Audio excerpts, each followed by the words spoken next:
القوة الفعلية والقرار حقيقي وفي يد الDRS. Quel sous-sol de la sécurité militaire? Quel sous-sol de la sécurité militaire, monsieur? Vous êtes venu d'où? Vous êtes au service de quoi? Vous êtes au service de qui? Quel sous-sol de la sécurité militaire? Notre maison est de verre, tout le monde peut la visiter, y compris Amnesty International. Et vous aussi avec. Car c'est ce qu'a fait ma génération. Vous voulez dire, monsieur le ministre, ça c'est important, vous avez laissé la politique aux militaires? Aux autres. Je connais les autres, monsieur. Aux autres. C'est un groupe qui se tient, non pas pour des objectifs idéologiques ou politiques, mais parce qu'aussi ils sont mêlés à des grosses affaires. Ils se tiennent les uns les autres, chacun a des dossiers sur chacun. Ils placent des gens, ce sont des marionnettes. Il y a différents types d'entourage. Il y a ce qu'on appelle le personnel politique en tant que tel, et il y a les entourages économiques. Et chaque type d'environnement va donc jouer un rôle. Alors, ces rôles sont assez difficiles à décrypter dans le sens où l'exercice de ces pouvoirs autoritaires ont comme caractéristique essentielle, c'est d'être opaque. L'opacité totale. C'est-à-dire que les différentes crises politiques, par exemple connues par l'Algérie, etc., il est toujours difficile d'en connaître les... Alors les aboutissements, on les connaît, les tenants, c'est souvent qu'est-ce qui s'est passé pour qu'à un moment donné, tel groupe qui semblait tout puissant, d'un seul coup, se fasse éliminer, etc., etc. Mais est-ce que je peux vous formuler une hypothèse selon laquelle, que moi je le sache pas, c'est bien naturel, je suis un pauvre journaliste, mais eux-mêmes le savent-ils tellement? Autrement dit, cette opacité dont vous parlez ne s'applique-t-elle pas à tout le monde, y compris à l'intérieur du pouvoir? Très bonne question, et là je suis très content de dire que vous dites ça, parce que souvent on a l'impression que ces pouvoirs-là, ce sont des pouvoirs très machiavéliques, très calculateurs, qui ont une stratégie qui leur permet au jour le jour de savoir ce qu'ils vont faire. On va déclencher tel type d'émeute, on va mettre en prison un tel, on va faire telle chose, etc., etc. Alors, effectivement, c'est souvent de la gestion au jour le jour. La seule chose dont ils sont sûrs, la seule certitude qu'ils ont, c'est rester. Ça, c'est leur certitude. Mais il y a effectivement beaucoup de bricolage, et les alliances entre clans, entre groupes, entre réseaux. D'ailleurs, je préfère le mot réseau au terme clan. Ça prend provisoirement la forme d'un clan, mais c'est toujours l'aboutissement de la mise en place de réseaux. Et ces réseaux d'influence combinent l'économique, le politique, l'institution militaire, qui à un moment donné vont avoir le vent en poupe, mais ces réseaux se font et se défont au gré d'un certain nombre de circonstances, au gré d'un certain nombre d'aléas, mais par rapport à une volonté, celle de rester. Vous pourriez me donner un exemple de ces réseaux? Ben oui, ce sont des réseaux qui ont d'abord et avant tout un fondement économique, qui vont utiliser l'appareil d'État pour accroître cette influence économique. Ces réseaux économiques se constituent sur la base de partage de marché. Par rapport à la gestion de la manne pétrolière, les revenus extraordinaires que cela rapporte permettent à l'Algérie de financer tous ces programmes, et ces programmes, c'est donc qui va les avoir.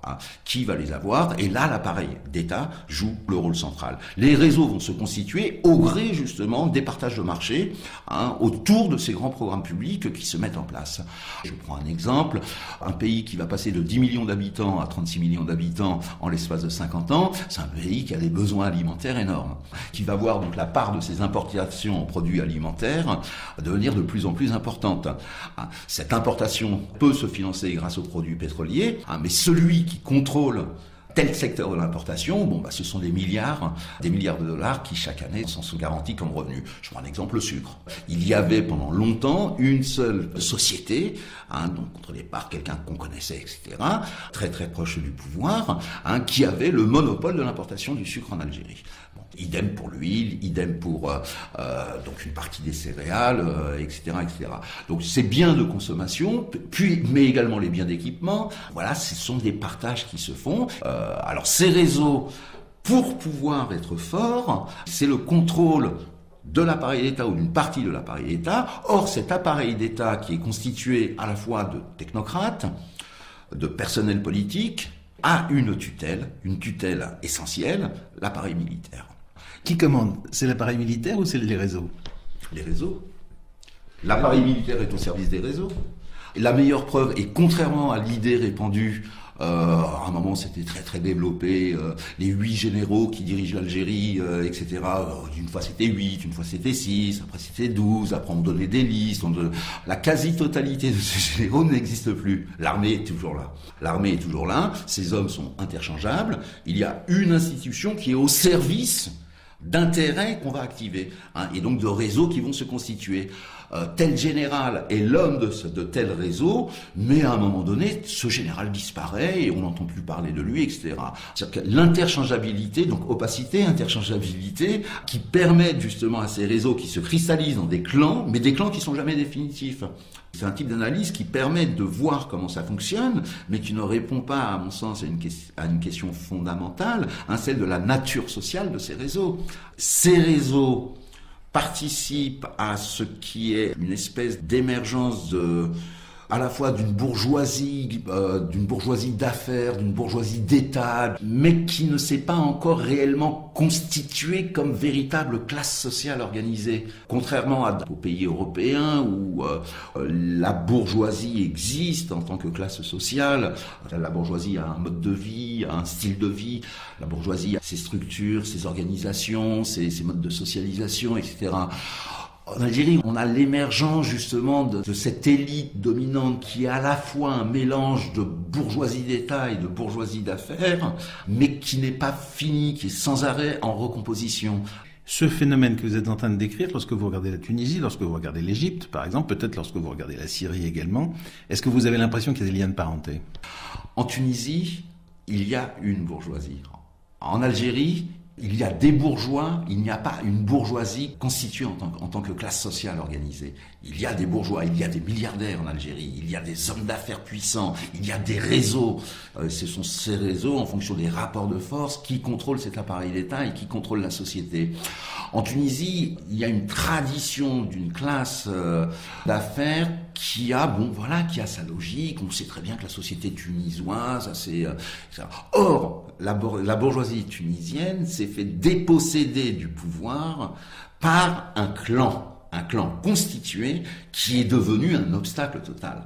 Les manifestations populaires de Tunisie, qui ont été importantes, bien sûr, je remets pas du tout en cause la volonté, à cette capacité du peuple, mais si le pouvoir tunisien avait maintenu de vraies assises sociologiques avec la bourgeoisie et la petite bourgeoisie tunisienne, il aurait résisté aux manifestations populaires.